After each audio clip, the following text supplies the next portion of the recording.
మొదటగా మన తండ్రిని దేవునికి కృతజ్ఞతాస్తుతులు చెల్లిస్తున్నానండి. హాజరైనటువంటి నా తోటి సహోదరులకు సోదరీమణులందరికీ నా ప్రత్యేకమైన వందనాలు తెలియజేస్తూ ఉన్నానండి. ఈరోజు మనం ఒక మంచి పాఠాన్ని నేర్చుకుందామండి. పాఠం పేరు ఏంటంటే ఆదర్శవంతమైన కుటుంబం ఏది అనే పాఠాన్ని నేర్చుకుందామండి. ఆదర్శవంతమైన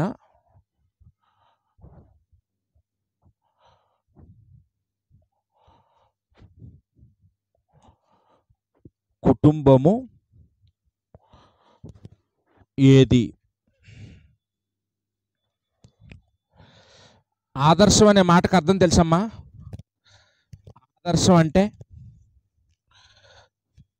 ఆదర్శం అనే మాట మనం చాలా సందర్భాల్లో మాట్లాడుతుంటాం, వింటూ ఉంటామండి. చిన్నపిల్లలలో ఆదర్శవంతుల గురించి చదువుతుంటాం, పెద్దవాళ్ళలో ఆదర్శవంతుల గురించి చదువుతుంటాం, వృద్ధుల్లో కూడా ఆదర్శవంతుల గురించి మనం చదువుతూ ఉంటాం, వింటూ ఉంటామండి. ఆదర్శం అంటే ఏంటంటే మరొకరికి ఇన్స్పిరేషన్గా ఉండడం అండి. ఏమండి? మరొకరికి రోల్డ్ మోడల్గా ఉండడం, మరొకరికి మాదిరిగా ఉండడం. దీన్ని ఏమంటారంటే ఆదర్శం అంటారండి. నేను పలానా వ్యక్తిని ఇన్స్పిరేషన్గా తీసుకుంటానండి, ఆదర్శంగా తీసుకుంటానండి అని చాలామంది మాట్లాడుతూ ఉండడం మనం చూస్తూ ఉన్నామండి. మనకి కూడా కోరుకుంటుందండి. ఎవరైనా మన దగ్గరకు వచ్చి బ్రదరు మీరే నాకు ఆదర్శం అండి అని అంటే వినాలని ఉంటుందండి. కానీ మన దగ్గరకు వచ్చి ఎవరు అనరు. ఏమండి? మనల్ని చూసి కూడా ఎవరైనా ఏదో ఒక విషయంలో మనల్ని పోలి నడుచుకోవాలని, మనల్ని ఇన్స్పిరేషన్గా తీసుకోవాలని, మనల్ని రోల్డ్ మోడల్గా తీసుకోవాలని మనందరం కూడా కోరుకుంటే అయిపోదు, కానీ దాని కొరకు ప్రయత్నం చేయాలండి, దాని కొరకు కృషి చేయాలి. ఇక మన పాఠంలో మరొక పేరు ఉంది, ఏంటంటే కుటుంబం. కుటుంబం అంటే ఏంటమ్మా? కుటుంబం అని ఎవరిని అంటారో? పెళ్లికారోని అంటారా? ఏంటి? వివాహం అయి జతపరచబడినటువంటి ఇద్దరు వ్యక్తుల్ని కుటుంబం అంటారండి. వివాహం కాని వాళ్ళని కుటుంబం అనరు, వివాహం అయిన వారిని కుటుంబం అంటారండి. వివాహం ఇద్దరు వ్యక్తులు కలిసి నివసిస్తే వీరిది ఒక కుటుంబము అంటారండి. అప్పుడు అది చిన్న కుటుంబం. వాళ్ళకి పిల్లలు పుడితే, ఆ పిల్లలు పెరిగి పెద్దోళ్ళు అయ్యి వాళ్ళకి పిల్లలు పుడితే, ఏమండి, కోడళ్ళు, అల్లుళ్ళు, కూతుళ్ళు అందరూ వచ్చారనుకోండి, మనవాళ్ళు మనవరాళ్ళు, అప్పుడు అదేమవుతుందండి? అది పెద్ద కుటుంబం అంటుంటారండి. చిన్న కుటుంబమైనా పెద్ద కుటుంబమైనా ఏ కుటుంబం అయినా సరే కానీ ఆదర్శంగా ఉండాలండి. మన కుటుంబాన్ని చూసి 10 మంది ఆనందించేటట్లు, హర్షించేటట్లు, మన కుటుంబాన్ని చూసి దేవుణ్ణి మహింపరిచేటట్లు మనందరూ నడుచుకోవాలండి. మనందరూ నడుచుకోవాలి. అయితే ఈ భూమి మీద ఏ కుటుంబం ఆదర్శవంతమైంది అని మనం ఆలోచన చేస్తే ఈ భూమి మీద ఏ కుటుంబం ఆదర్శవంతమైంది కాదండి. అదేంటండి అలాగంటారు? చాలా కుటుంబాలు ఉన్నాయి కదా. నోవాహు కుటుంబం ఆదర్శవంతమైంది కదా, అబ్రహాం కుటుంబం ఆదర్శవంతమైంది కదా, దావీదు కుటుంబం ఆదర్శమైంది కదా అని మనం అనుకోవచ్చు. వాళ్ళు కొన్ని విషయాల్లో ఆదర్శవంతులే, కాదనలేదు. కానీ వాళ్ళలో కూడా ఏదో ఒక లోపం, ఏదో ఒక సమస్య వారిలో ఉందండి. కాబట్టి మనం ఈ భూమి మీద ఏ కుటుంబాన్ని ఆదర్శంగా తీసుకోవాలి అని మనం ఆలోచిస్తే బైబిల్లో ఒకే ఒక కుటుంబం కనపడుతుందండి. ఏ కుటుంబం అండి? పరలోకంలో ఉన్న దేవుని కుటుంబం. ఎఫెసీ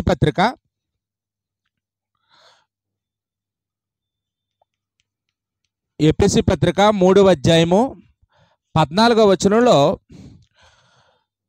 ఈ హేతువు చేత అంటూ మొదలు పెడుతూ ఉన్నాడండి పౌలు గారు. పరలోకమందును భూమి మీదను ఉన్న ప్రతి కుటుంబము ఏ తండ్రిని బట్టి కుటుంబమని పిలువబడుచున్నదో ఆ తండ్రి ఎదుట నేను ప్రార్థన చేస్తున్నాను అని మొదలు పెడుతున్నాడండి. ఏంటి, ఎవరికైనా ఎవరి గురించి మనమైతే మీ గురించి ప్రార్థన చేస్తాను బ్రదరు అంటామండి సింపుల్గా. కానీ పౌలు గారు దేవుడి గురించి ఎలా పరిచయం చేశాడండి? పరలోకమందు భూమి మీద ఉన్న ప్రతి కుటుంబము ఏ తండ్రిని బట్టి కుటుంబం అని పిలువబడుతుందో ఆ తండ్రి ఎదుట మీ కొరకు నేను ప్రార్థన చేస్తున్నాను అన్నాడండి. అంటే దేవుడు పరలోకంలో ఉన్న కుటుంబానికి తండ్రి అనే విషయాన్ని చెప్పాడు. అలాగే దేవుడు భూమి మీద ఉన్న కుటుంబాలన్నిటికీ కూడా తండ్రి దేవుడే అని చెప్తున్నాడండి. అంటే మనం కాదా అంటే మనం తండ్రులవే, కానీ మనం శరీర సంబంధమైన తండ్రులు. దేవుడు మనకి ఆత్మ సంబంధమైన తండ్రి. కాబట్టి దేవుడు మనకి తండ్రి, దేవుడే తండ్రి, నిజమైన తండ్రి దేవుడే, శాశ్వత కాలం ఉండే తండ్రి దేవుడే, సమస్తాన్ని ఇచ్చే దేవుడు, సమస్తాన్ని ఇచ్చే తండ్రి దేవుడే. కాబట్టి ఆ పరలోకంలో ఉన్న దేవుని కుటుంబాన్ని పౌలు గారు ఈ భూమి మీద ఉన్న కుటుంబాలకి మాదిరి చేసి చూపిస్తూ ఉన్నాడండి. అంటే ఎవరమైనా కానీ ఈరోజు మన కుటుంబాలు కూడా ఆదర్శంగా ఉండాలంటే ఏ కుటుంబం వైపు చూడాలండి? పరలోకంలో ఉన్న దేవుని కుటుంబం. పరలోకంలో ఉన్న దేవుని కుటుంబము అన్నాడండి. పరలోకంలో ఉన్న దేవుని కుటుంబం ఆదర్శవంతమైంది.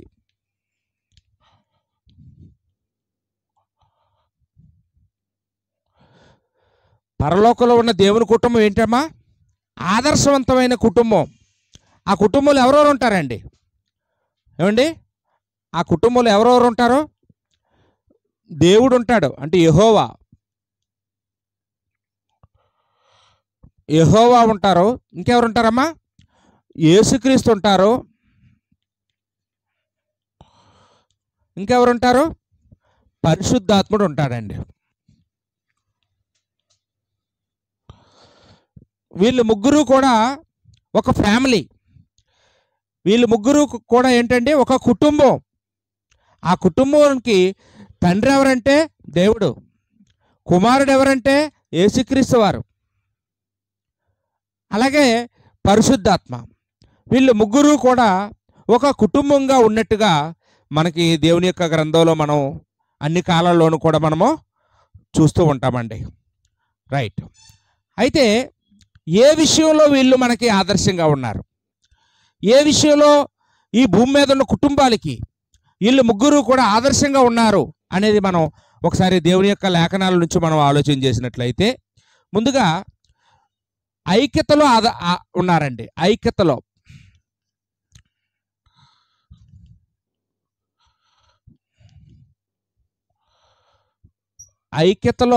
ఆదర్శం.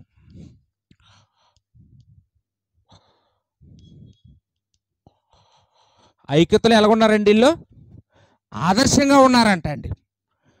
ఒకసారి చూద్దామండి దేవుని యొక్క గ్రంథంలో యోహాను సువార్త 17వ అధ్యాయము 20వ వచనం. యోహాను సువార్త 17వ అధ్యాయము 20వ వచనం నుంచి 22 వరకు చదువుతున్నానండి. మరియు నీవు నన్ను పంపితవని లోకము నమ్మునట్లు తండ్రి, నా యందు నీవును నీ యందు నేనును ఉన్నలాగున వారును మన యందు ఏకమై ఉండవలనని వారి కొరకు మాత్రము నేను ప్రార్థించుట లేదు. వారి వాక్యము వలన నా యందు విశ్వాసముంచు వారందరూ ఏకమై ఉండవలనని వారి కొరకును ప్రార్థించుచున్నాను. మనము ఏకమై ఉండలాగన వారును ఏకమై ఉండవలనని నీవు నాకు అనుగ్రహించిన మహిమను నేను వారికిచ్చి తిని. యేసుక్రీస్తు వారు ఇక్కడ ముగ్గురు గురించి మాట్లాడుతున్నారు. మొదటగా పరలోకంలో ఉన్న దేవుని కుటుంబం గురించి మాట్లాడుతున్నారు. రెండోదిగా యేసుక్రీస్తు దగ్గర 12 మంది శిష్యులు ఉన్నారు, అపోస్తలులు, వాళ్ళ గురించి మాట్లాడుతున్నారు. మూడోదిగా వారు వాక్యం విని భవిష్యత్తులో ఎంతమంది అయితే విశ్వసిస్తారో ఆ విశ్వసించిన వారు అందరి గురించి కూడా మాట్లాడుతున్నాడండి. యేసుక్రీస్తు వారి ప్రార్థన ఏంటండి? తండ్రి, నీవు నేను ఎలా ఏకమై ఉన్నామో, నా యందు నీవును నీ యందు నేనును ఎలా ఉన్నామో, మనం ఎలాగైతే ఏకంగా ఉన్నామో వాళ్ళు కూడా అలాగ ఉండాలి. వాళ్ళు మాత్రమే కాదు, వాళ్ళ దగ్గర వాక్యం విని ఎంతమంది అయితే విశ్వసిస్తారో వారందరూ కూడా ఏకమై ఉండాలని నేను ప్రార్థన చేస్తున్నాను. అందుకోసమే వాళ్ళకి నా మహిమనిచ్చాను అని ఇక్కడ చెప్తూ ఉన్నారండి. అంటే ఈ మాటలో మనకి కావాల్సిన పాయింట్ ఏంటంటే, యేసుక్రీస్తు వారు తండ్రి అయిన దేవుడు ఏమై ఉన్నారమ్మా? ఏకమై ఉన్నారు. యూనిటీ, ఐక్యత ఉంది వాళ్ళ మధ్యన. ఎప్పుడైనా వాళ్ళు గొడవలాడుకున్నారండి? ఎప్పుడైనా వ్యతిరేకత ఉందా తండ్రి అయిన దేవుని కుటుంబంలో? యేసుక్రీస్తు వారు ఎప్పుడైనా తండ్రి అయిన దేవుడిని ఎదిరించారా? ఏమండి, ఎక్కడా కూడా వాళ్ళ మధ్యన బైబిల్ అంతా వెతికినా సరే కానీ ఎక్కడా వాళ్ళ మధ్యన కలహాలు లేవు, డిబేట్లు లేవు. ఈ లోకంలో మనం చూసినప్పుడు దేవుడి గురించి డిబేట్లు జరుగుతున్నాయి, యేసుక్రీస్తు గురించి డిబేట్లు జరుగుతున్నాయి, పరిశుద్ధాత్మ గురించి డిబేట్లు జరుగుతున్నాయి, సంఘం గురించి అనేక డిబేట్లు జరుగుతున్నాయండి. వాళ్ళ గురించి మనం కలహాలు ఆడుకుంటున్నాం, మనం గొడవలు ఆడుకుంటున్నాం, మనం విడిపోతున్నాం, మనం చీలిపోతున్నాం. కానీ దేవుడు, యేసుక్రీస్తు వారు, పరిశుద్ధాత్ముడు ఎప్పుడూ కూడా ఒక మాట ఒకళ్ళని అనుకునే వాళ్ళు కాదు. వాళ్ళు ఎప్పుడూ కలహాలు ఆడుకోలేదు, గొడవలు ఆడుకోలేదు. వాళ్ళు చాలా ఐక్యతగా ఉన్నామని ఇక్కడ యేసుక్రీస్తు వారు చెప్పడం మనం చూస్తూ ఉన్నామండి. ఏమండి, అయితే వాళ్ళ ఐక్యతగా ఉంటే మనం ఎందుకు ఉండాలండి అని అంటారా? మనం ఉండాలి. యేసుక్రీస్తు వారే వివాహం చేత జతపరచబడి ఒక కుటుంబంగా ఏర్పడినటువంటి ఆ భార్యాభర్తలను ఉద్దేశించి ఒక సందర్భంలో మాట్లాడారండి. మత్తయి సువార్త 19వ అధ్యాయం, మత్తయి సువార్త 19వ అధ్యాయము 6వ వచనాన్ని మనం చూద్దామండి. మత్తయి సువార్త 19వ అధ్యాయము 6వ వచనంలో ఇలా రాయబడింది, కాబట్టి వారికను ఇద్దరు కాక, వారికను అంటే ఎవరి గురించి మాట్లాడుతున్నారు? ఏమండి, స్త్రీ గురించి, పురుషుడి గురించి, వివాహం అయిన వారి గురించి మాట్లాడుతున్నారండి. వారికను ఇద్దరు కాక ఏక శరీరంగా ఉన్నారు. వాళ్ళిద్దరూ కాదు, ఒక్కటి, వాళ్ళిద్దరూ ఏకమై ఉన్నారు అన్నాడు. ఒక ఆయన ఎవరో ఇలాగే ఈ పాఠం విన్నాడంట. చెప్పినవాడి లోపమో విన్నవాడి లోపమో కానీ అతనికి ఎలాగ అర్థమైందంటే, కొత్తగా పెళ్ళయిందంట, చర్చికి వచ్చారంట, అయితే ఇద్దరం కాదా, మీ ఇద్దరం కలిసి ఒకటా అని చెప్పి చాలా నాకు బాగా అర్థమైందండి పాఠం అని చక్కగా భార్య భర్తలు ఇద్దరు బస్సు ఎక్కారంట అండి.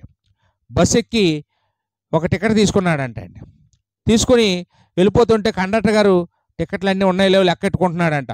ఎన్నిసార్లు లెక్కెట్టినా ఒక మనిషి మిగిలిపోతున్నారు, ఒక టికెట్ తక్కువగా ఉంది.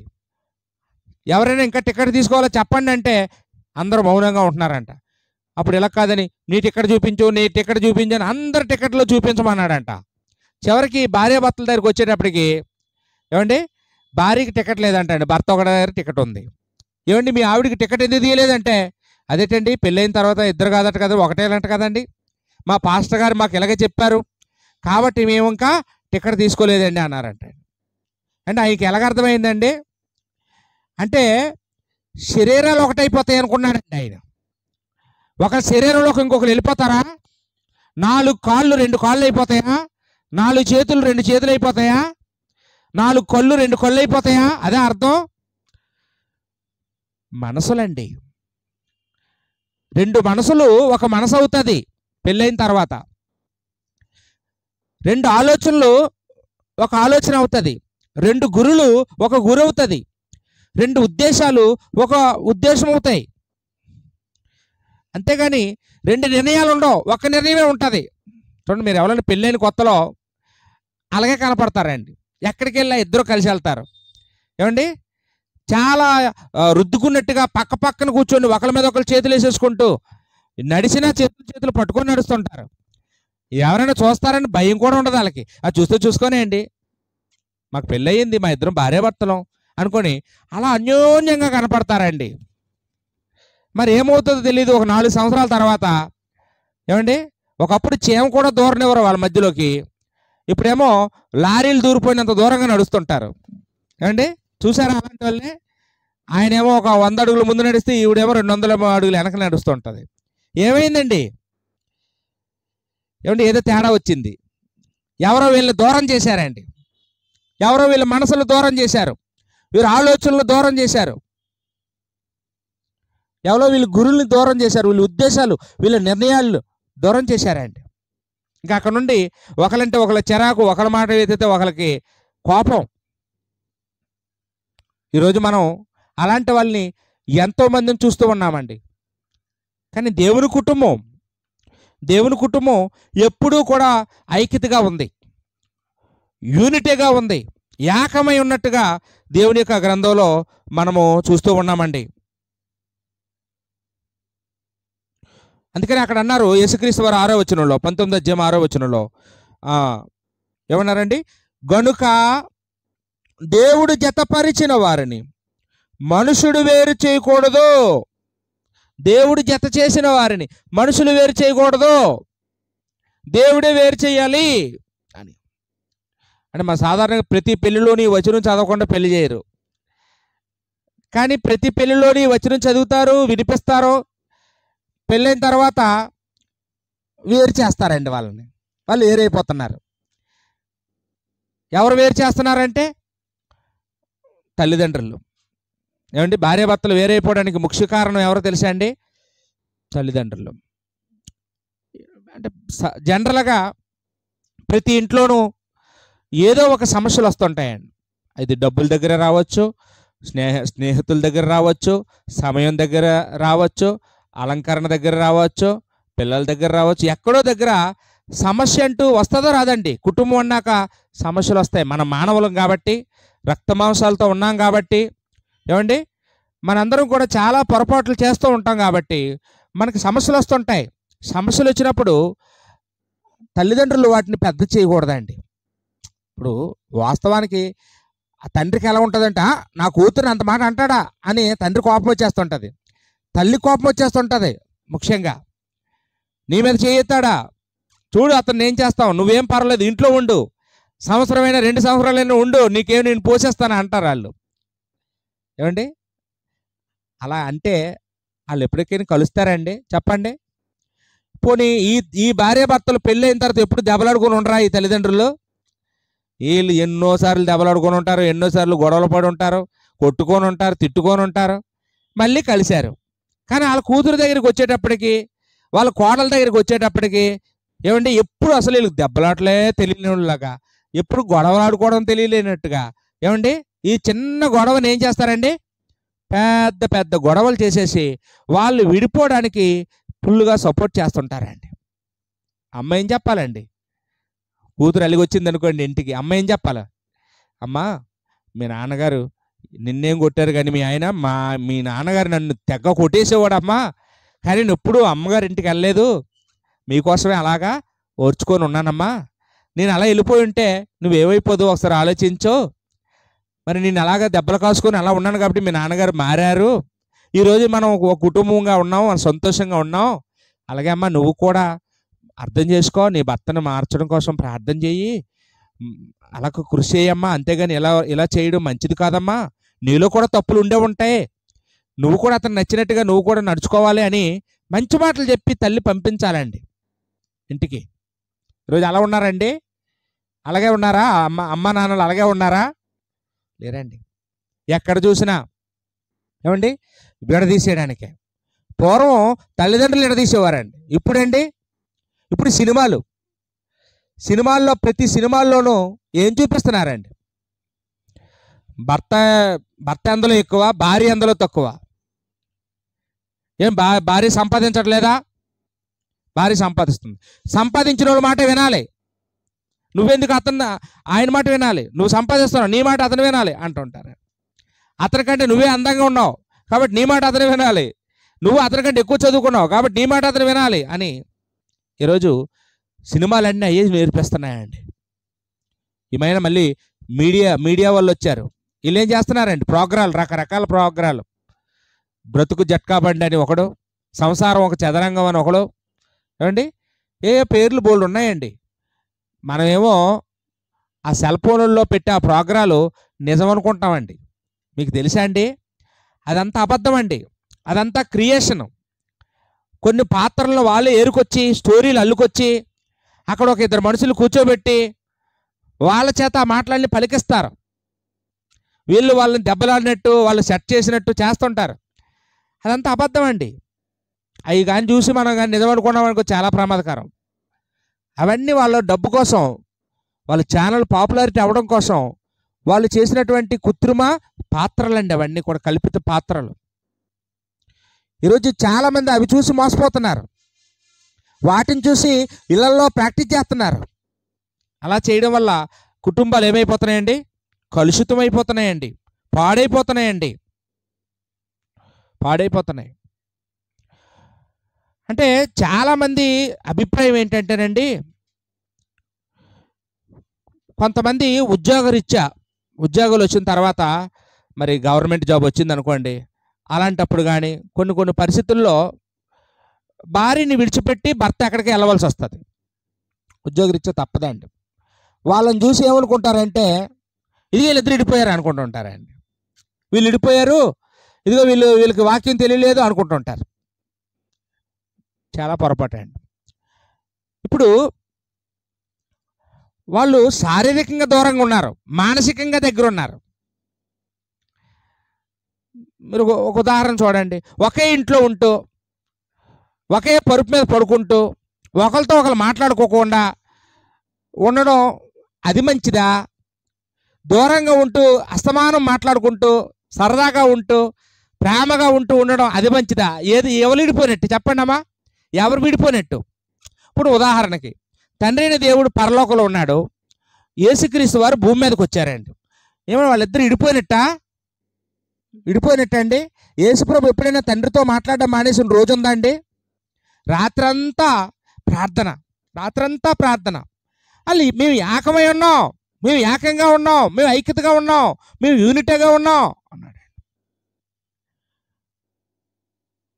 మీరు దూరంగా వెళ్ళాల్సి వస్తే వెళ్ళండి, కానీ సాతాను శోధించే లోపల తిరిగి కలుసుకోండి అని బైబిల్లో చెప్పారు. కానీ ఎవరు దూరంగా ఉండకండి అనగా, దూరంగా ఉన్నంత మాత్రం విడిపోయినట్టు కాదండి. మూర్ఖంగా మనం ఎవరికి తీర్పు తీర్చకూడదు, చాలా పొరపాటు అండి. వాళ్ళు ఎక్కడున్నారనేది ముఖ్యం కాదు, వారు ఎలాగున్నారనేది చాలా ముఖ్యమండి. వారు ఎలాగున్నారు? ప్రేమగా ఉన్నారా లేదా? ఐక్యతగా ఉన్నారా లేదా? ఏమండి, అది మనం ఆలోచించుకోవాలండి. ఒకే ఇంట్లో ఉండి ఎందుకు ఎప్పుడు కలహాలు ఆడుకుంటూ ఉండే వాళ్ళకంటే వాళ్ళు చాలా గొప్ప వాళ్ళండి. నిజాన్ని చెప్పాలంటే ఒకే ఇంట్లో ఉంటూ కలహాలు ఆడుకునే వాళ్ళు విడిపోయినట్లు లెక్క. వీళ్ళు దూరంగా ఉన్నారు, వీళ్ళు ఒకే ఇంట్లో ఉన్నారు కానీ ఒక మనసు కలిగి లేరు. వీళ్ళకంటే వాళ్ళు 100 రెట్లు గొప్పగా ఉన్నారనిపిస్తుంది అండి నాకు. రైట్. ఇక రెండవ సంగతి మనం ఆలోచించేద్దామండి. రెండో సంగతి ఏంటంటే, పరలోకంలో ఉన్న కుటుంబం మనకి ఏ విషయంలో ఆదర్శం అంటే, పనిచేసే విషయంలో. ఏ విషయంలోనమ్మా? పనిచేసే విషయంలో.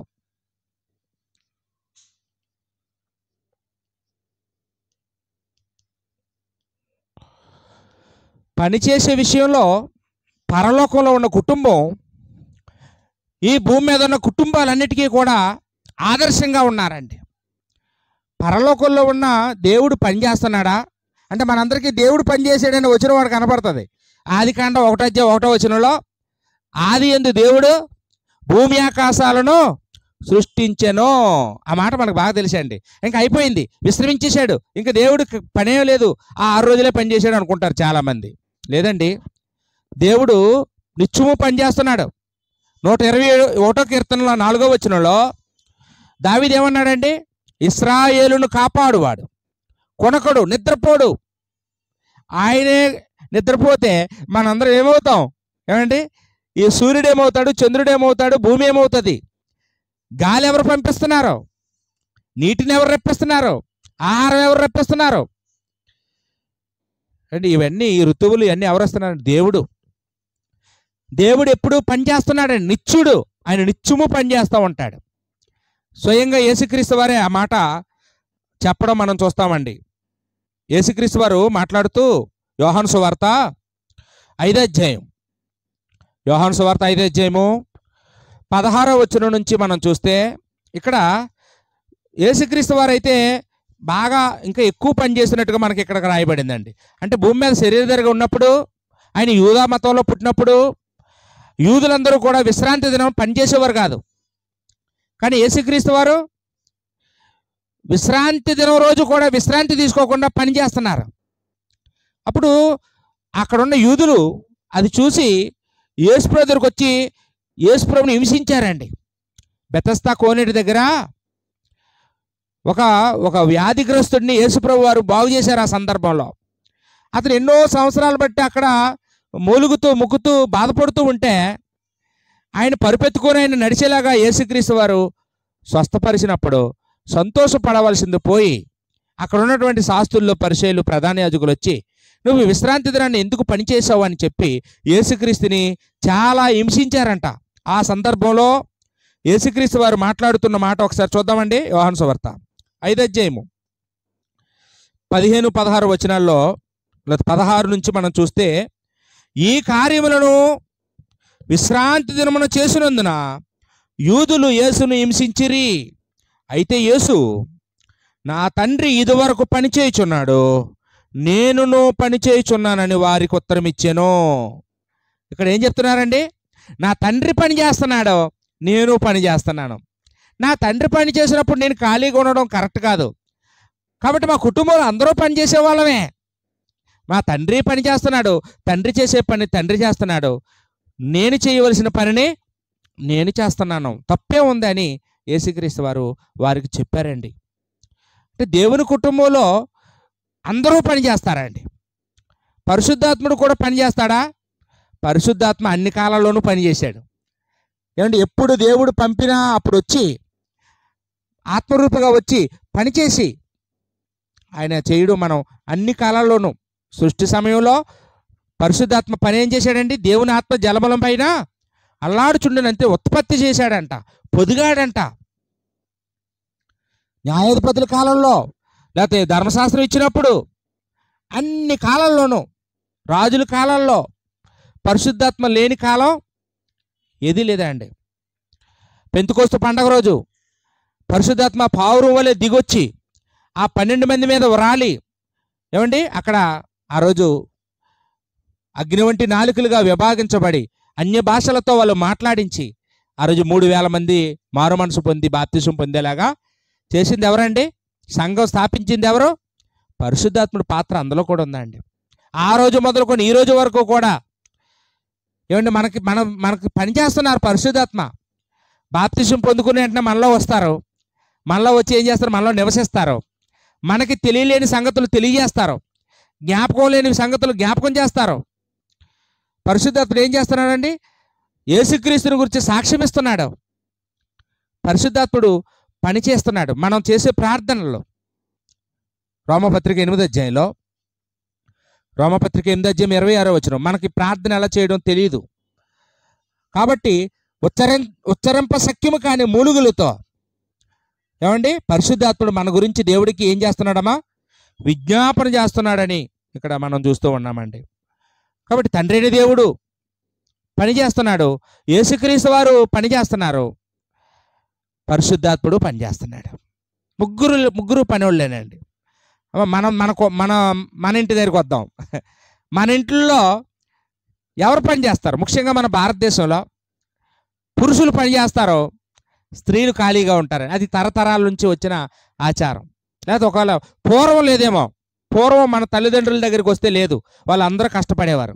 ఇప్పుడు కల్చర్ ఏంటంటే పురుషులు పని చేస్తారు, స్త్రీలు హౌస్ వైఫ్ అంటారండి. ఏం పని అమ్మా అనేది? హౌస్ వైఫ్ అండి అంటారండి. ఏం పని అంటే ఉదయాన్నే వండేసుకోవడం, చక్కగా నచ్చింది ఏదో వాళ్ళకి ఇష్టమైంది వండుకొని తినేసి ఇంకా టీవీ దగ్గర కూర్చుంటారండి. కరెంట్ పోయిందనుకొని సెల్ ఫోన్ పట్టుకుంటారండి. ఇందులో వచ్చే రీల్స్ అన్నీ చూసుకుంటూ కూర్చుంటుంటారు. కొంతమంది చూస్తున్న బైక్ మీద వెళ్తుంటే కూడా వెనకాల సెల్ ఫోన్ చూసుకుంటున్నారండి. ఏమండి బైక్ మీద కూర్చున్నప్పుడు కూడా ఖాళీగా ఉండట్లేదు, అక్కడ కూడా ఏదో వీడియో చూసేయడమే. చాలా బిజీ అండి. పిల్లలకి ఆకలి వేస్తుందని అన్నం కూడా వడ్డించరు, పెట్టుకొని తిను, ఈ సీరియల్ చూసుకోవాలి అని. భర్త వచ్చినా అన్నం వడ్డించరు. అంత బిజీ అయిపోయారండి ఇప్పుడు ఆడవాళ్ళు. బైబిల్ ఏం చెప్తుందండి?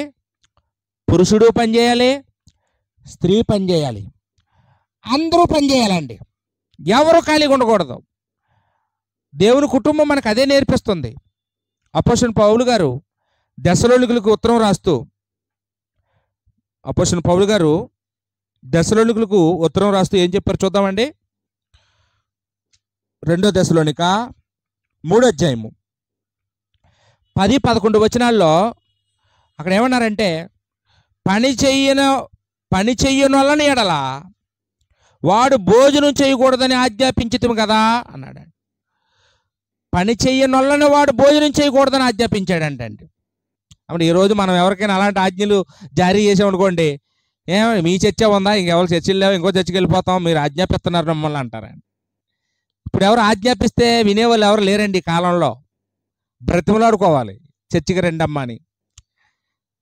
ఏమండి, అప్పుడైతే వాళ్ళు ఏం చేసేవారండి, పౌలు గారు ఆజ్ఞాపించేవారు.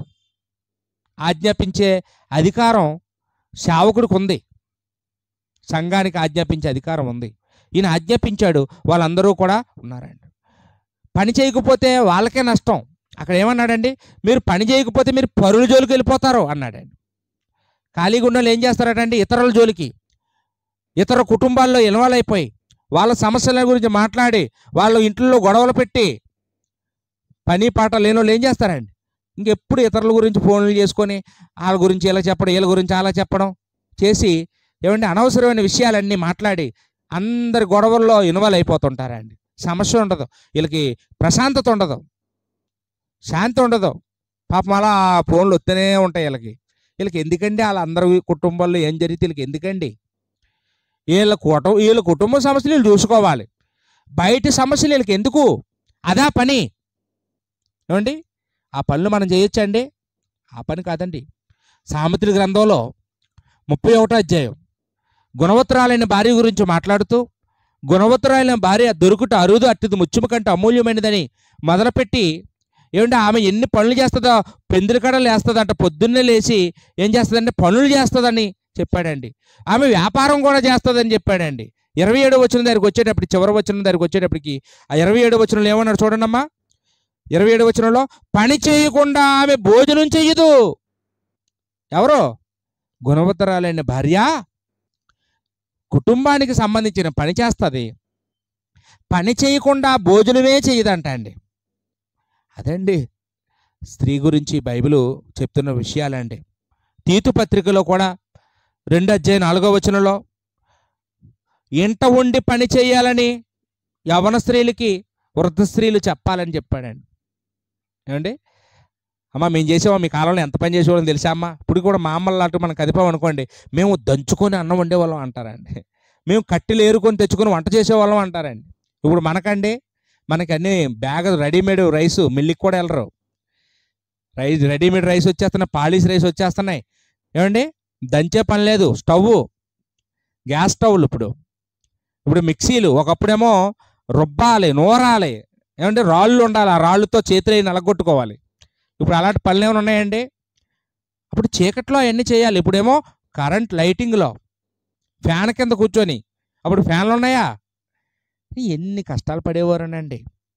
ఇప్పుడు సుఖపడిన తర్వాత ఏం చేస్తున్నారండి, ఇవన్నీ ఇంటి నిండా మిక్సీ ఉంటుంది, గ్రైండర్ ఉంటుంది, స్టవ్ ఉంటుంది, అన్నీ ఉంటాయి, హోటల్కి వెళ్ళి తెచ్చి అంటారండి. చివరికి ఏమంటారండి, ఇవన్నీ ఉన్న వండడానికి కూడా ఓపిక లేదంటారండి. ఇప్పుడు పరిస్థితి ఎన్ని ఉన్నా సరే కానీ వెళ్ళి హోటల్లో తెచ్చుకొని తినేస్తున్నారండి. ఇలా అయిపోయారండి, సోమరోళ్ళు అయిపోయామండి. ఇప్పుడు మనందరం పని అంటే కష్టం, పని అంటే ఎవరికి ఇష్టం లేదండి. పని చేయడం ఏదో భారంగా ఫీల్ అవుతారు. కొంతమంది ఇద్దరు ఉంటారండి, ఆ ఇద్దరికో పని మనిషిని పెట్టుకుంటారండి. ఏంటి, వాళ్ళ పని వాళ్ళు చేసుకోలేరు, వాళ్ళకో పని మనిషి అవసరమా అండి? పని చేసుకుంటే ఆరోగ్యంగా ఉంటామండి, పని చేసుకుంటే ఇతరుల జోలికి పోకుండా ఉంటాం, పని చేసుకుంటే ఏమండి మనకి డబ్బులు మిగులుతాయి, కష్టం విలువ తెలుస్తుంది మనకి కూడాను. ఇప్పుడు భర్త పని చేసి డబ్బు సంపాదిస్తుంటాడు, భార్య చేతిలో పెడతాడు, ఈవిడ పని చేయదు, ఈ డబ్బులు ఎన్ని కష్టాలు పడితే వచ్చాయో ఆవిడ తెలియదండి. ఏం చేస్తుంది ఈవిడ, ఎవరో వచ్చి ఏదో మాయమాటలు చెప్తే వాళ్ళకి ఇచ్చేస్తుంది, ఏదో అప్పడితే ఏదో ఇచ్చేస్తారు మొత్తానికి. ఏమంటే ఒక 1000 రూపాయల వస్తువుని 2000 కొనేస్తుంది, తెలియదు కదా దాని వాల్యూ. డబ్బులు విలువ తెలియాలా, ఏమండి కష్టం విలువ తెలియాలంటే వాళ్ళు పనికి వెళ్ళాలి, అందరూ పని చేయాలండి. బైబిల్ అదే చెప్తుంది. దేవుడు పని చేశాడు, యేసుక్రీస్తు వారు పని చేశారు, పరిశుద్ధాత్ముడు పని చేశాడండి. కాబట్టి మన కుటుంబం కూడా మనం 10 మందికి ఆదర్శంగా ఉండాలంటే మన కుటుంబంలో కూడా అందరూ కూడా పని చేయాలి. ఎవరికి తెలిసిన పని వాళ్ళు చెయ్యాలండి. మనకి బైబిల్లో కుటుంబం అంతా కలిసి పనిచేసిన వాళ్ళు ఉన్నారండి. ఎవరున్నారండి? నోవాహు కుటుంబం. బాగా చెప్పారమ్మా. ఆదికాండం 7:7 నోవాహు అప్పుడు వయసు 600 సంవత్సరాలండి. నోవాహుకి 600 సంవత్సరాల వయసులో నోవాహు వాడకట్టేయగలడమ్మా చెప్పండి? ఒక్కడనో అట్లేవండి. ఒక మనిషి పట్టుకోవాలి, ఒక మనిషి సాయం చేయాలి. ఇప్పుడు చాలామంది మనం కూడా ఇల్లు అది కట్టుకునేటప్పుడు ఎండలో పని చేస్తుంటాం, ముఖం తిరిగిపోతుంటుంది. అప్పుడు ఏం చేస్తుంది భార్య? మజ్జిగో మంచినీళ్ళో ఏదో గెంజో ఏదో పట్టుకొచ్చేస్తుంటారండి. అంటే భార్య సపోర్ట్ చేయకపోతే ఎన్ని రోజులు చేస్తాడేట ఆ మనిషి ఎండలో పని? ఒక 2 రోజులు చేస్తే హాస్పిటల్ జాయిన్ అవుతాడండి. ఏమండి? అంటే వాళ్ళకి కష్టపడే వాళ్ళకి ఇంట్లో భార్య మంచి ఫుడ్ వండి వాళ్ళకి వేడివేడిగా పెట్టి వాళ్ళకి ఆరోగ్యం కాపాడితే మళ్ళీ మర్నాడు పనికి వెళ్తుంటారు. అది కూడా పనేనండి. నోవాహు భార్య పనిచేసిందంటే పెద్ద సమస్య కాదు. 3 కొడుకులు పనిచేశారండి. కొడుకులు ఈరోజు మన కుటుంబాల్లో మన కొడుకు మనం చెప్పిన పని చేస్తాడండి? వాళ్ళకి మనమే తెచ్చేవాళ్ళన్నీ కాళ్ళ దగ్గరికి. ఏ పని చెప్పినా చేస్తానులే అంటారండి, చెయ్యరు, తిరగబడతారు ఏం పని చెప్తే.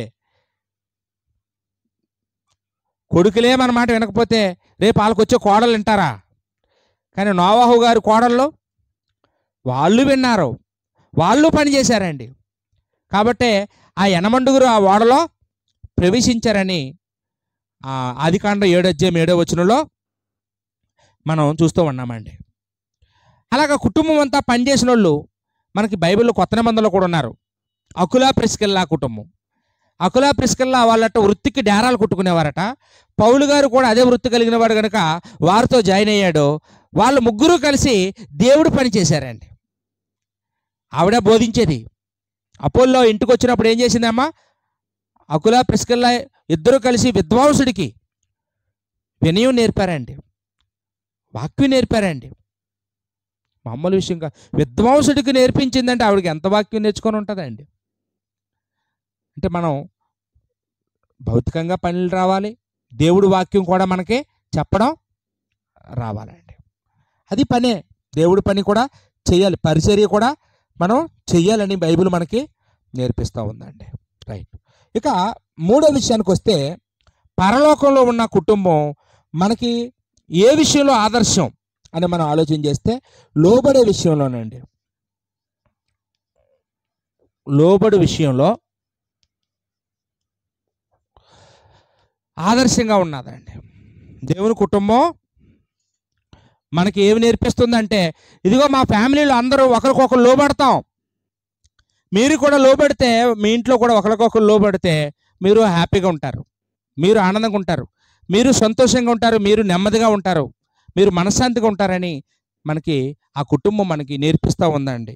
ఏంటి ఒకసారి దేవుని యొక్క కుటుంబంలో ఎలా ఉండేవారు ఒకసారి ఆలోచించేయండి. యెషయా గ్రంథం 6:8 ఈ భూమి మీద ఉన్న మనుషులందరూ త్రోవ తప్పి నశించిపోయినప్పుడు దేవుడు మీలో ఎవరు పోతారు, నా నిమిత్తం ఎవరు వెళ్తారు అని అన్నప్పుడు నేనున్నాను నన్ను పంపు అని ఒక ఆయన ముందుకు వచ్చాడండి.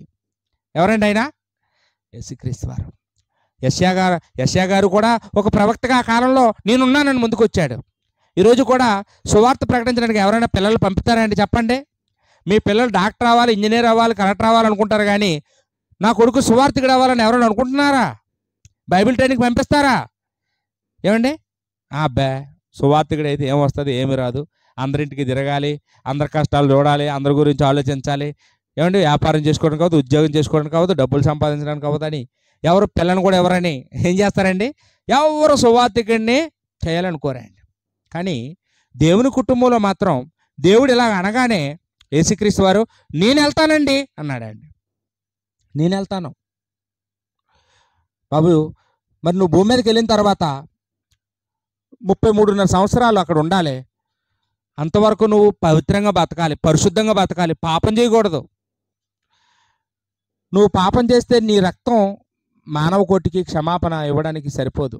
కాబట్టి నువ్వు నీతిగా బ్రతకాలి, నువ్వు సులువు మరణం పొందాలి, రక్తం కార్చాలి. అంటే యేసుప్రభు వారు ఏమైనా ఎదిరించారమ్మా? అలాగే నాన్న, నువ్వు చెప్పినట్టే చేస్తాను, నేను భూమి మీదకి వెళ్తాను అని యేసుక్రీస్తు వారు ఈ భూమి మీదకి వచ్చారండి. తండ్రికి లోబడ్డారండి, తండ్రికి లోబడ్డాడు. ఎప్పుడైనా ఎదిరించాడండి యేసుక్రీస్తు వారి తండ్రిని? ఏ విషయంలో నేను ఎదిరించాడా?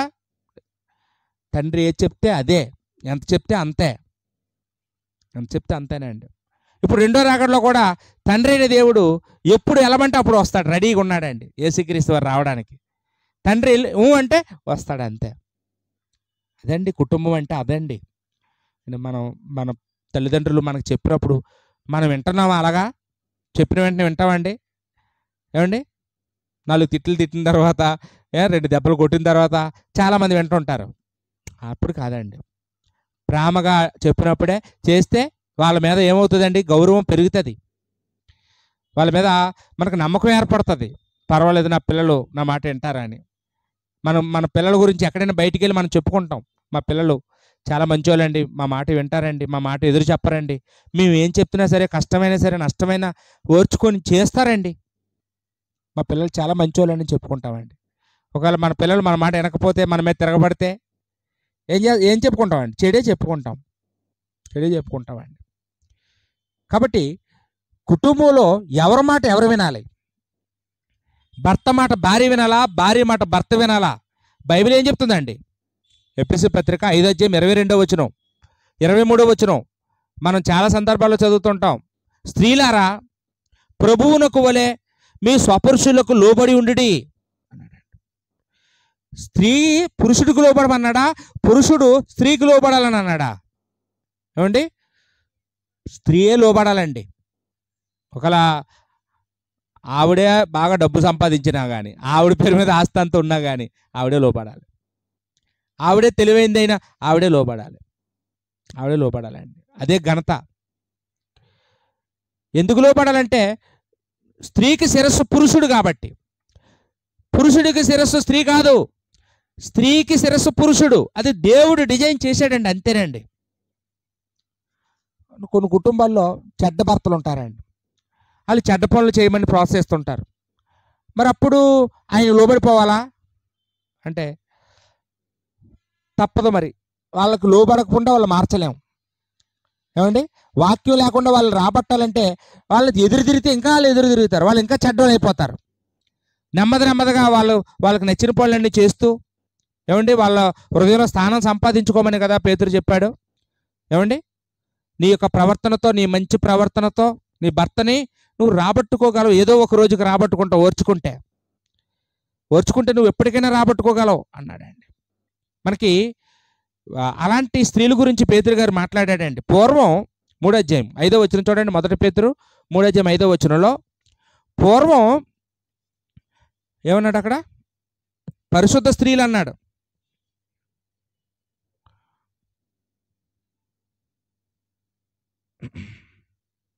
మొదటి పేతురు 3:5 పూర్వం దేవుణ్ణి ఆశ్రయించిన పరిశుద్ధ స్త్రీలు. అంటే దేవుడిని ఎందుకు ఆశ్రయించారు?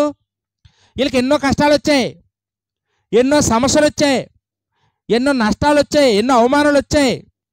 అలాంటప్పుడు ఎదిరించకుండా ఆ కష్టాన్ని, ఆ నష్టాన్ని, ఆ భారాన్ని దేవుడికి విడిచిపెట్టి, తండ్రి నువ్వే చూసుకో, నువ్వు చెప్పినట్టుగా మేము లోబడుతున్నాం, మరి మా గతి ఏదో నువ్వే చూడాలి, మా భవిష్యత్తు ఏదో నువ్వే చూడాలి అని దేవుణ్ణి ఆశ్రయించారంటండి కొంతమంది స్త్రీలు. అందులో 1వ వచనంలోనే సారా గురించి మాట్లాడేశాడు పేతురు గారు. సారా గురించి ఆయనే పేరెత్తి చెప్పాడండి. సారాట తన భర్తకి ఎలా లోబడేదండి? ఎలా పిలిచేదమ్మా? యజమానుడా అని. యజమానుడు అంటే ప్రభువా అని, మై లార్డ్ అని. అంటే భర్తకి ఎంత స్థానం ఇచ్చేదంటే, నిజంగా ప్రభువుకి ఇచ్చినంత స్థానం ఆ రోజు వాళ్ళకి వాక్యం తెలియకపోయినా కానీ అంత ఇచ్చారండి. అంటే పిలుపుదేముందండి, నేను పిలిచేస్తాను అనుకుంటున్నారా? పిలుపు అంటే పిలుపు దగ్గరే కాదండి, ఇంకా ఎంత లోబడేదో మనం ఆమె జీవితం దగ్గరికి వెళ్ళి ఒకసారి ఆలోచన చేస్తే, అండి మనం ఒకసారి ఆదికాండం గ్రంథానికి వెళ్తే, ఆదికాండం 18:2 ఇక్కడ మమ్రే అనే ఒక ప్రాంతంలో గుడారం వేసుకుని అబ్రాహాము శారా నివసిస్తున్నారు. వాళ్ళకి ఇంకా సంతానం లేదు. ఆ రోజు అక్కడికి 3 దేవదూతలు ఆ తోవగంట పోతున్నారు. అబ్రహాం వాళ్ళకి ఎదుర్కొని, మా ఇంటికి రండి, ఎండతో ఎలకండి, ఇగో ఈ చెట్టు కింద నీడని కూర్చోండి, మీకు కొంచెం ఆహారం సిద్ధపరుస్తాను, భోంచేసి విశ్రాంతి తీసుకొని వెళ్ళండి అని వాళ్ళు బలవంతం చేసినప్పుడు ఆ దేవదూతల ముగ్గురు వచ్చి ఉన్నారు. సరే కానివ్వండి అన్నారు. అప్పుడు అబ్రహాం సారా దగ్గరికి వచ్చి, అమ్మా మన ఇంటికో ముగ్గురు వ్యక్తులు వచ్చారు, వాళ్ళ ముగ్గురికి కూడా మనం ఆతిథ్యం చేయాలని నేను మాట ఇచ్చాను, కాబట్టి నువ్వు అర్జెంటుగా 3 మానికల పిండిని పిసికి రొట్టెలు కాల్చి రెడీగా ఉంచు, నేను ఇదిగో గొర్రె పిల్లని నేను మాంసం తయారు చేసి తీసుకొస్తాను, అది కూడా వండేద్దు కానీ అన్నాడండి. ఏమండి, సారా ఏమైనా ఎదురు చెప్పిందమ్మా? అలాగేనండి చేస్తానండి అన్నది. 3 మానికల పిండి. అమ్మ 3 మానికల పిండి అంటే ఎంత ఉంటుంది? ఇప్పుడు మనం కేజీల లెక్కన కొలిస్తే ఓ 3 కేజీలు ఉంటుందా? 3 కేజీలకి ఎక్కువే ఉండొచ్చు, ఒక 5 కేజీల బ్యాగ్ అంత ఉంటుందేమో. మనమా ఇంత ముద్ద చేయడానికి చాలా కష్టాలు పడిపోతాం. చపాతీ ఏమండి, చాలా బాధ అయిపోతుందండి. 3 మానికల పిండి అంటే 5 కేజీల పిండి ఒక్కరితే కష్టపడి పిసికి రొట్టెలు చేసి అన్నీ చేసి రెడీ చేయాలి. అది ఎండప్పుడు. ఇప్పుడు రాత్రిపూట కూడా కాదు, ఎండవేళలో.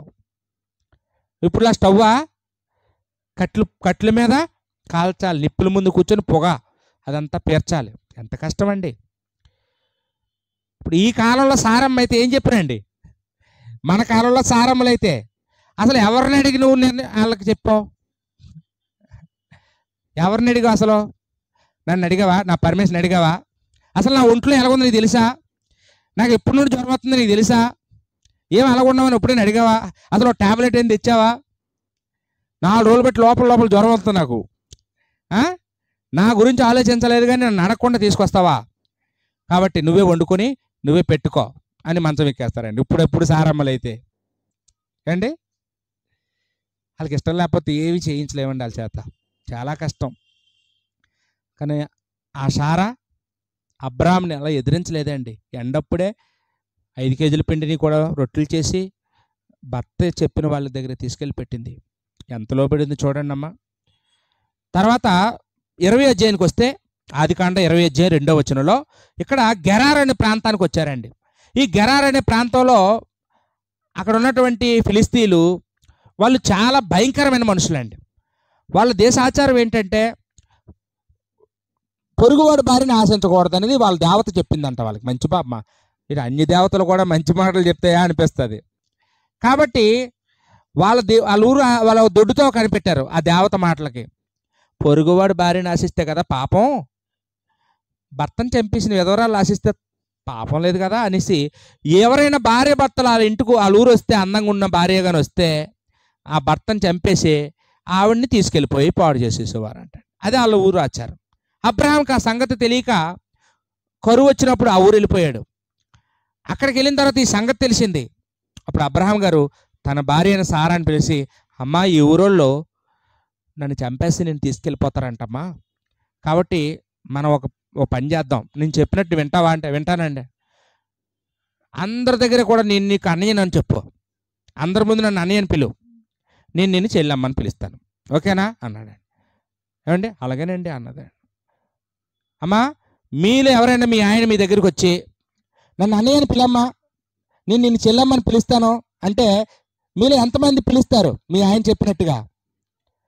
ఎవరైనా పిలుస్తారండి మీ ఆయన్ని అన్నయ్యని? అమ్మ జ్యోతమ్మ పిలుస్తావా? ఇంకో మాట చెప్పండి అంటాం అండి. ఆ మాట తప్ప ఏం చెప్పండి అంటాం అండి. పోనీ మీ ఆవిడని సూర్యబాబు చెల్లమ్మ అంటావా? 80-1000 రూపాయలు ఇస్తానని అనవు కదా అంటావండి. చిచి అంటావా? చెల్లమ్మ అంటావేంటి? మా ఆవిడ నాకు చెల్లిటి, అవసరమైతే చర్చని చేస్తాను కానీ నేను ఆ మాట అంటావా అండి. ఈ కాలంలో సారమ్మలు అయితే ఏమంటారండి, నీకు రోషం లేదా, నీకు పౌరుషం లేదా, నువ్వు మగాడు కదా, అంత చేతగానే వాడు ఎందుకు పెళ్లి చేసుకున్నావు, ఇంత పిరుకోడు అనుకోలేదు,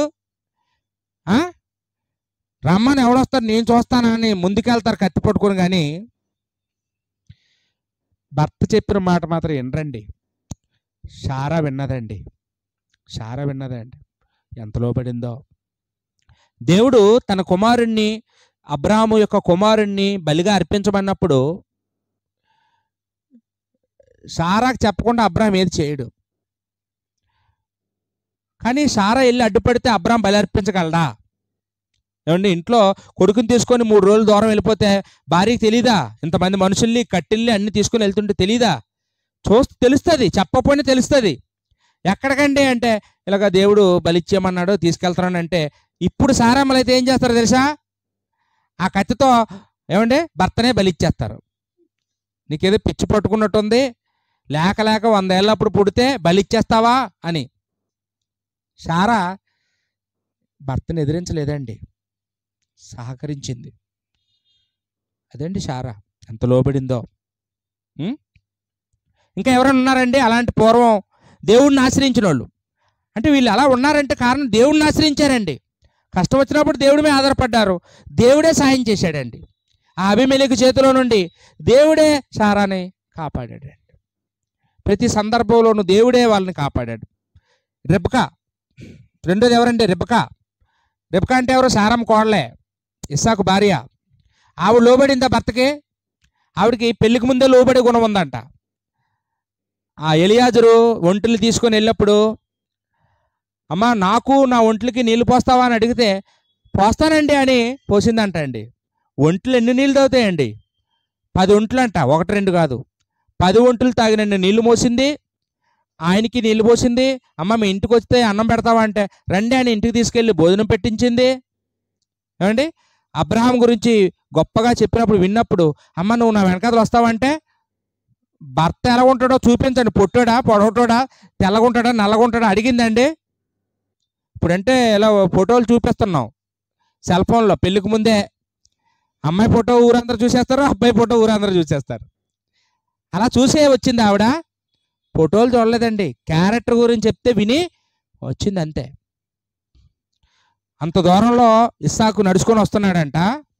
అప్పుడు ఆయన ఎవరండి వస్తున్నారు అని అడిగిందంట ఆవిడ ఎలియాజర్ని, పనోడిని. ఆయననమ్మా నా యజమాను కుమారుడు అన్నాడంట. అమ్మో, అయితే ఆయన నా భర్త అని దూరంలో ఉండగానే వెంటనే ఏం చేసిందంటమ్మా? చెంగేసుకుందంట అండి, చెంగేసుకుందంట. ఆదికాండము 24 వచనం అండి. ఆదికాండ 24:65 ఏం చేసిందమ్మా? ముసుగేసుకుందంట అండి. అమ్మ ఇప్పుడు అసలు ముసుగేసుకుంటున్నారా భర్త ముందని? చర్చిలో వేసుకుంటామండి, చర్చిలో ముసుగేసుకున్న వాళ్ళు కాదు, భర్త ముందును ముసుగేసుకున్న వాళ్ళు ఎవరైనా ఉన్నారా ఏంటి? ముసుగు వేస్తామండి, ముసుగు వేసుకోమంటారు. ఇంట్లో ఏం చేస్తారమ్మా? దుప్పట మూసేసి భర్తకి ఏం చేస్తారు? దెబ్బలు వేస్తుంటారు. మీ మాట వినకపోతే ఏం చేస్తారమ్మా? ముసుగేసి కొడతారా? అలాంటి వాళ్ళు ఉన్నారు, అలాంటి రెప్పకమ్మలు ఉన్నారు. కానీ భర్త ముందును ముసుగేసుకున్న వాళ్ళు బైబిల్లోనే ఉన్నారా అండి? అదండి లోబడ్డం అంటే, అదండి లోబడ్డం. అప్పుడు వాళ్ళిద్దరికి వివాహం అయింది. ఇస్సాకేమో తన తల్లి గదిలోకి తీసుకెళ్ళి, ఇది మా అమ్మగారు చనిపోయిన రూమ్ అండి, మా అమ్మ ఇక్కడ ఉంటే మా అమ్మ ఇక్కడే అన్నం తినేది, ఇక్కడే నాకు అన్నం పెట్టేది, ఇక్కడే నన్ను వాదార్చేది, ఇక్కడే నాకు అన్ని సలహాలు చెప్పేది, మా అమ్మ నన్ను ఎంత బాగా చూసుకునేదో అన్నీ చెప్పాడండి. చెప్పినప్పుడు ఏం చేసిందంటండి రెబెకా కూడాను, ఆ రోజు నుంచి ఆ తల్లి లేని లోటు ఆయనకి భర్తీ చేసిందంట అండి. చూడండి, అదే 24 67 వచనంలో ఆ సంగతి రాయబడిందండి. తల్లిలా చూసుకునేది, ఆ రోజు తల్లి అయిపోయింది ఆవిడ ఆయనకి.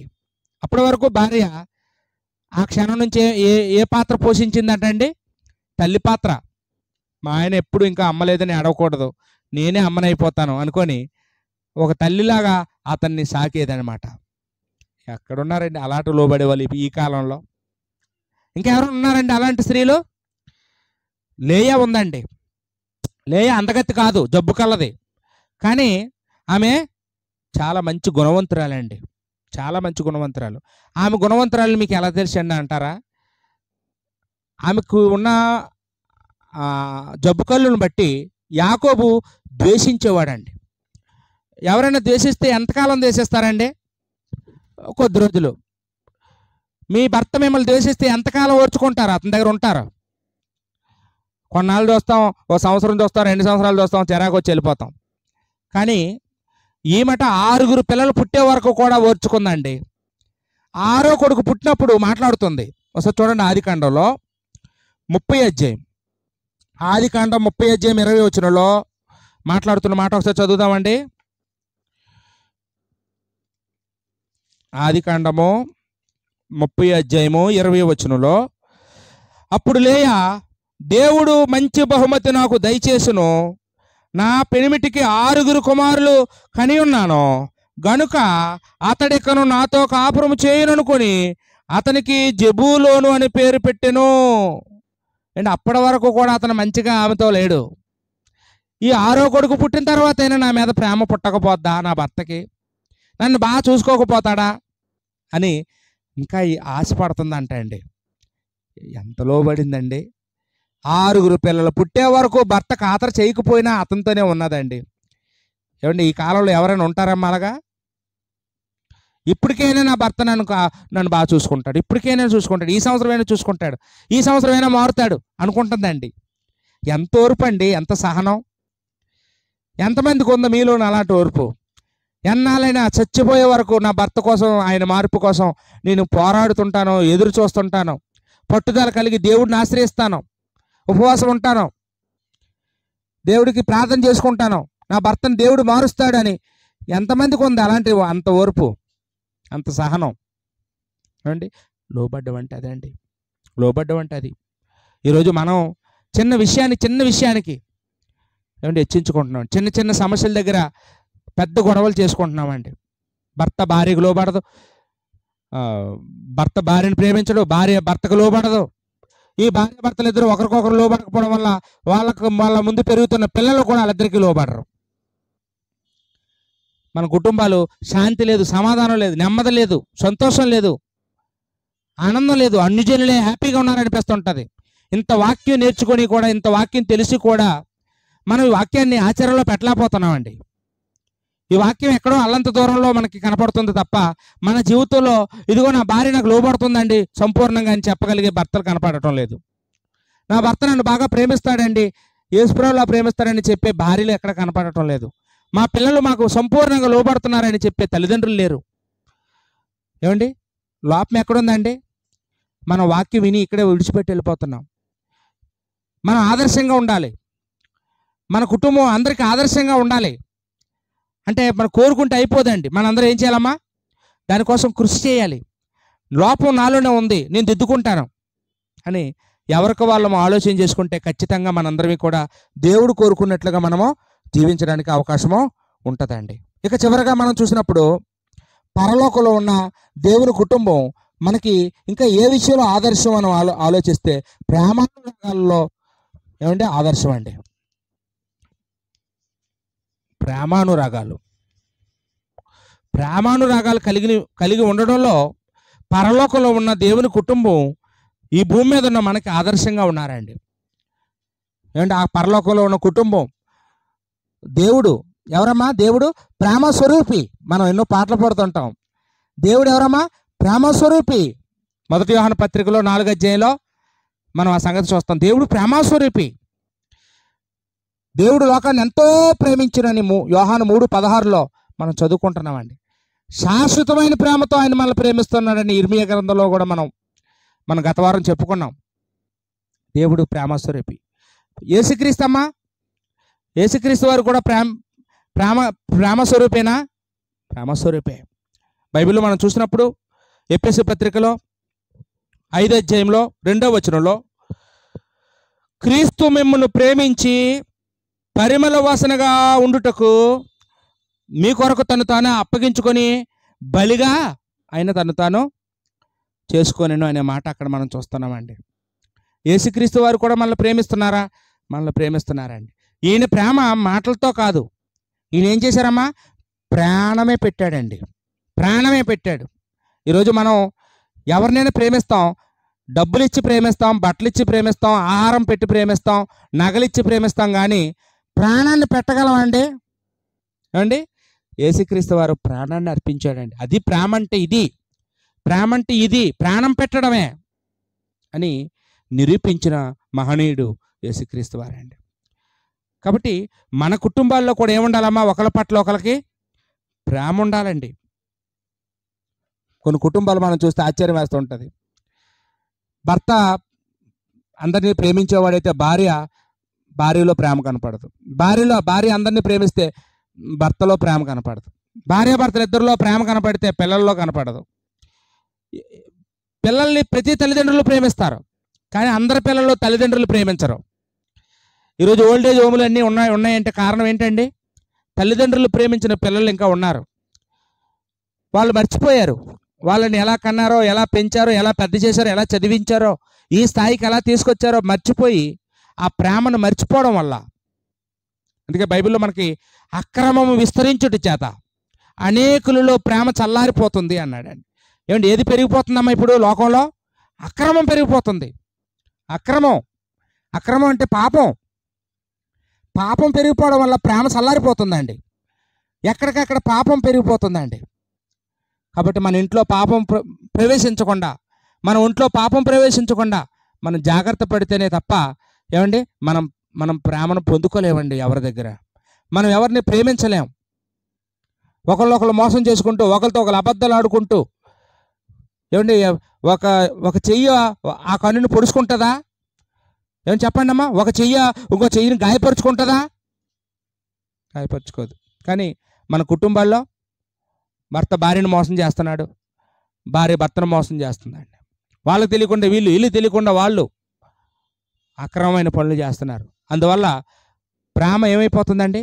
చచ్చిపోతుంది, చల్లారిపోతుంది, దూరం అయిపోతుంది.